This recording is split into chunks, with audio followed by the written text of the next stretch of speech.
ევროპული პოლიტიკური გაერთიანების სამიტზე მაქსიმალურად გამოვიყენებთ არაფორმალურ ფორმატებს იმისათვის, რომ შესაბამის ლიდერებს ვესაუბროთ საქართველოსთვის მნიშვნელოვან ყველა საკითხზე. განაცხადა საქართველოს პრემიერ-მინისტრმა ირაკლი კობახიძემ.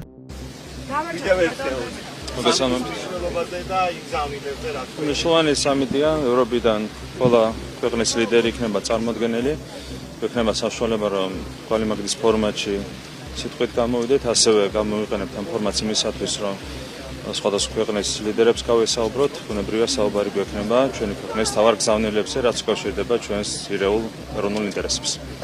რამდენ გაკეთება აქცენტი რეგიონულს, ვინაიდან აი ამ წუთასაც ნიკოლ ფაშინიანმა თქვა კოლეგა, მადლობა გადაგიხადათ სამშვიდობო მოლაპარაკებებში ინიციატივისთვის, სამშვიდობო როლისთვის, რომელიც საქართველოს აქვს რეგიონში. თქვენ იცით, რომ უკვე მრავალი წელია ჩვენი ქვეყანა ძალიან დადებით როლს ასრულებს ჩვენს რეგიონში, მშვიდობის უზრუნველყოფაში და მომავალში ვცადვართ, რომ განვაგრძოთ ამ წვრილი შეტანება. ვისთვის არის თქვენთვის ვინ არის საინტერესო ვისთანაც აპირებთ არაფორმალურ? მე მზად ვარ ყველასთან საუბრისთვის, ნახოთ ეს ფორმატი გვაძლევს იმის საშუალებას, რომ არაერთ ლიდერს გავესაუბროთ. ყველაფერთან დაკავშირებით, რაც უკავშირდება ჩვენი ქვეყნის განვითარებას, ჩვენი ქვეყნის გარშემო შექმნილ ვითარებას, საქართველოს ევროინტეგრაციას, ყველა თემაზე გვექნება საუბარი. მადლობა.